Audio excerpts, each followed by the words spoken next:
Assalamualaikum, welcome back to my channel study fun. Without wasting time let's get started. आज का हमारा topic है adiabatic process और इसको हम आइसेंट्रोपिक प्रोसेस भी बोलते हैं। और अगर हम इसको डिफ़ाइन करना चाहें कि इसकी तारीफ़ क्या होगी तो हम करते हैं कि ये एक ऐसा प्रोसेस है जिसमें गैस के फैलाव और दबाव के दौरान ना तो हरारत जज़्ब होती है और ना ही हरारत खारिज होती है। मतलब ये कि एक ऐसा प्रोसेस है जिसमें हमारे पास जो हीट ट्रांसफ़र या हरारत की मुंतकिली होगी वो नहीं होगी, ठीक है। और इसको हम आइसेंट्रोपिक प्रोसेस क्यों बोलते हैं कि इसमें जो है इस प्रोसेस में हमारे पास जो इंट्रोपी होती है सिस्टम की वो हमारे पास तब्दील नहीं होती। मतलब इंट्रोपी सिस्टम में जो है वो क्या रहती है, कांस्टेंट रहती है। अब हम देख लेते हैं इसकी पीवी और पीटी, प्रेशर टेम्परेचर और प्रेशर वॉल्यूम डायग्राम कैसे बनती हैं। ये मैंने एक अपनी सेपरेट वीडियो बनाई हुई है, उसमें मैंने तमाम प्रोसेस की पीवी, पीटी और टीएस यानी टेम्परेचर इंट्रोपी डायग्राम बताई हुई हैं। आपकी स्क्रीन के टॉप राइट कॉर्नर पे आई कार्ड आ जाएगा, वहाँ से क्लिक करके आप वीडियो को एक्सेस कर सकते हैं, या फिर मैं डिस्क्रिप्शन में भी अपनी वीडियो का लिंक दे दूँगा। उसके अंदर मैंने सारे प्रोसेस डिटेल से समझाए हुए हैं कि डायग्राम किस तरह बनती हैं, तो वो आपने देख लेना है। अब हमारे पास जो है स्टेट 1 से स्टेट 2 तक जो हमारे पास पीवी पे जो ग्राफ बनता है पीवी एक्सिस पे, इस ग्राफ को बेसिकली हम क्या बोलते हैं कि ये हमारे पास पीवी डायग्राम है किसकी, एडियाबैटिक प्रोसेस की। तो ये प्रोसेस हो रहा है 1 से लेकर 2 तक। अब 1 का मतलब ये है कि अगर फॉर एग्जांपल मैंने आपको प्रोसेस में बताया या तो दबाव या फैलाव। अगर मैं बोलूँ कि मैं गैस को फैला रहा हूँ तो फैलाव से पहले और उसे उसे हम स्टेट 1 का नाम दे देंगे, और फैलाव के बाद उसे हम किसका नाम दे देंगे, स्टेट 2 का। तो ये हमारे पास पीवी डायग्राम है। नेक्स्ट हम देख लेते हैं प्रेशर और टेम्परेचर डायग्राम। तो ये वही हमारे पास स्टेट 1 है और ये हमारे पास क्या है, स्टेट 2। तो ये हमारे पास जो डायग्राम बन रही है वो किसकी बन रही है, प्रेशर और टेम्परेचर की। अब हम देखते हैं कि हमारे पास जो एडियाबैटिक प्रोसेस है उसकी इक्वेशन होती है पी वी की power gamma is equal to C. अब हमने जो है ये प्रूव करना है कि पी वी की पावर गैमा, पी वी इसकी जो पावर है gamma is equal to C, वो ये एक फार्मूला है, ये कैसे इक्वेशन डिराइव होती है, तो हमने डिराइव करना है इसको। तो कैसे हम डिराइव करेंगे, इसमें जो गैमा है पहले आप समझ लें, ये है एडियाबैटिक कांस्टेंट और ये हमारे पास दो स्पेसिफिक हीट का क्या होता है, हाँ से उसको निस्बत होती है। दो स्पेसिफिक हीट की क्या होती है, ये निस्बत होती है।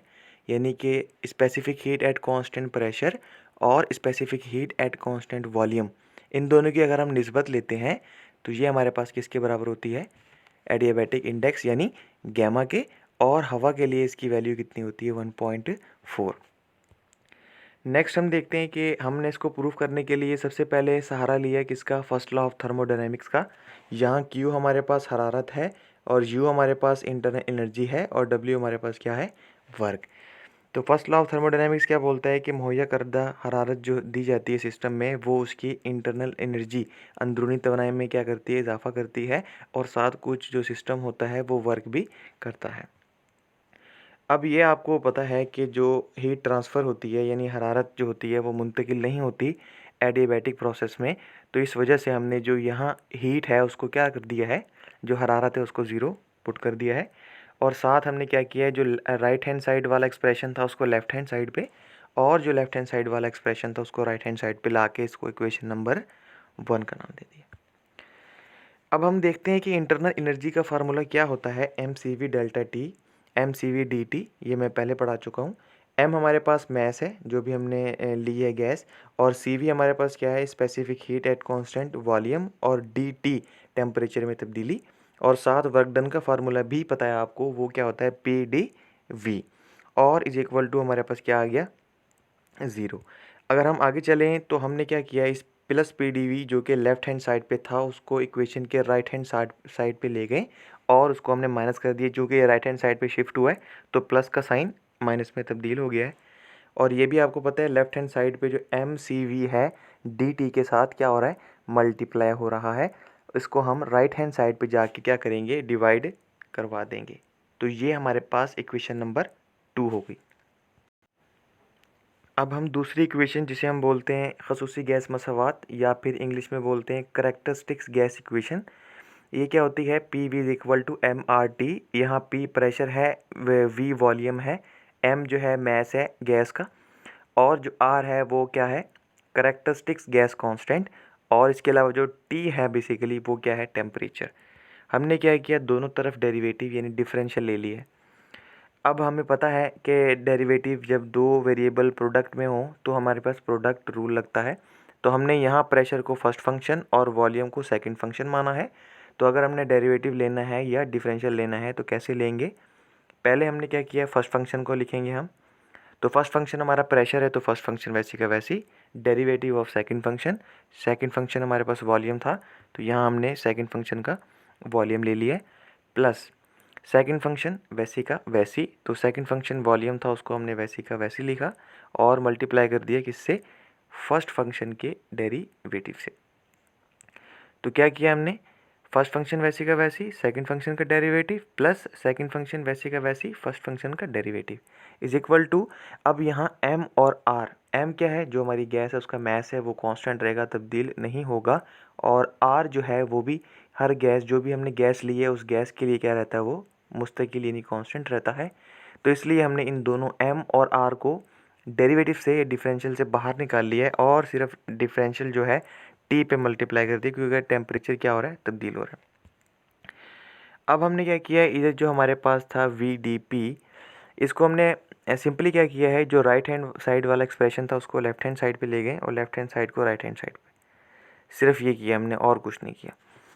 अब हमने क्या करना है? इधर आपको पता है कि एम आर जो है डी टी के साथ मल्टीप्लाई हो रहा है, राइट साइड पे जाके इक्वेशन के क्या हो जाएगा? वो डिवाइड हो जाएगा।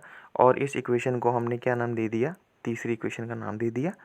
आपको पता है इक्वेशन नंबर 3 और इक्वेशन नंबर 2, यानी इक्वेशन नंबर 2 ये रही और इक्वेशन नंबर 3 ये रही, दोनों किसके बराबर हैं? दोनों की left hand side D T के बराबर है। जब ये लेफ्ट हैंड साइड इसके बराबर हैं तो इन दोनों की राइट हैंड साइड भी तो क्या होंगी? बराबर होंगी। तो हम क्या करेंगे? इनके राइट हैंड साइड को बराबर कर लेंगे और फिर हमने क्या करना है? क्रॉस मल्टीप्लिकेशन की है, माइनस पी डी वी को मल्टीप्लाई कर दिया एम आर से, और जो एम सी वी है उसको मल्टीप्लाई कर दिया P D V plus V D P से। अब ये हमारे पास जो है एम सी वी इधर जो राइट हैंड साइड पे मल्टीप्लाई हो रहा है उसको हमने क्या कर दिया? डिवाइड करवा दिया इस साइड पे जाके, ये लेफ्ट हैंड साइड पे जाके, और जो माइनस पी डी वी है इधर लेफ्ट हैंड साइड पे जो कि मल्टीप्लाई हो रहा है एम आर के साथ, उसको हमने डिवाइड करवा दिया राइट हैंड साइड पे। ठीक है जी। फिर नेक्स्ट क्या होगा?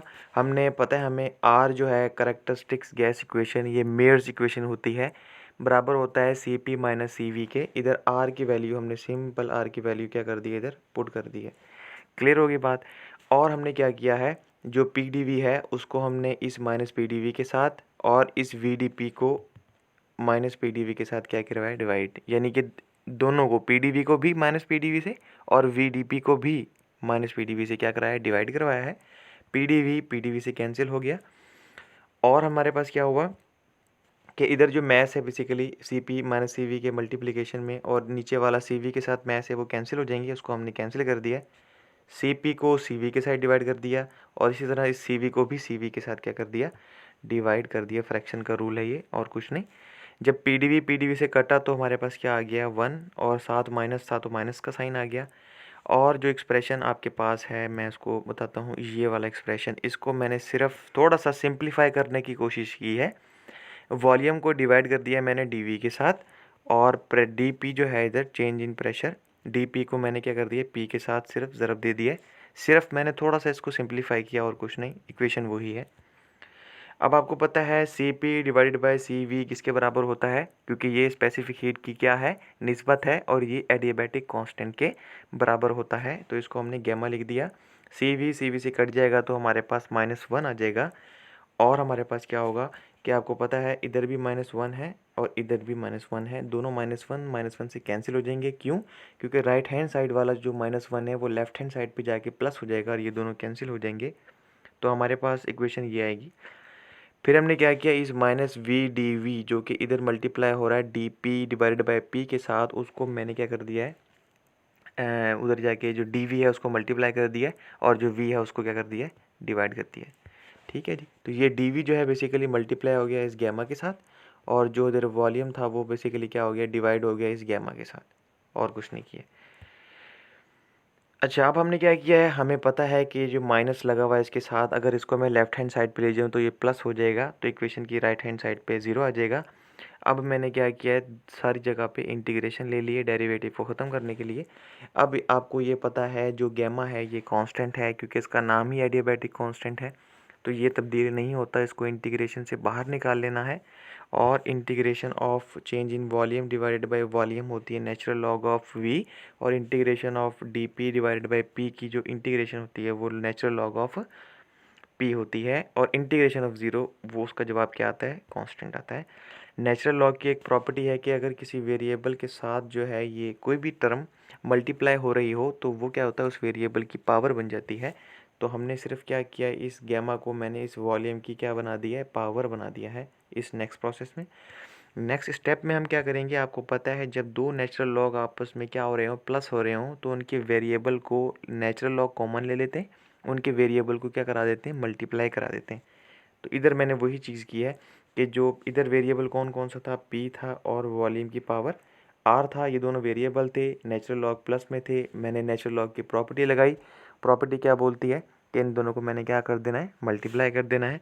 अब ये नेचुरल लॉग था, जाहिर सी बात है इसको ख़त्म करना पड़ेगा, तो हम क्या करेंगे, एंटी लॉग लेंगे और हमारे पास प्रूफ हो जाएगा पी वी की power gamma is equal to C. तो ये हमारे पास आज का हमारा ये टॉपिक था। नेक्स्ट प्रोसेस या नेक्स्ट वीडियो में हम देखेंगे कि पी वी टी रिलेशनशिप क्या होता है, और भी फर्दर डिस्कस करेंगे। टिल देन खुदा हाफिज़।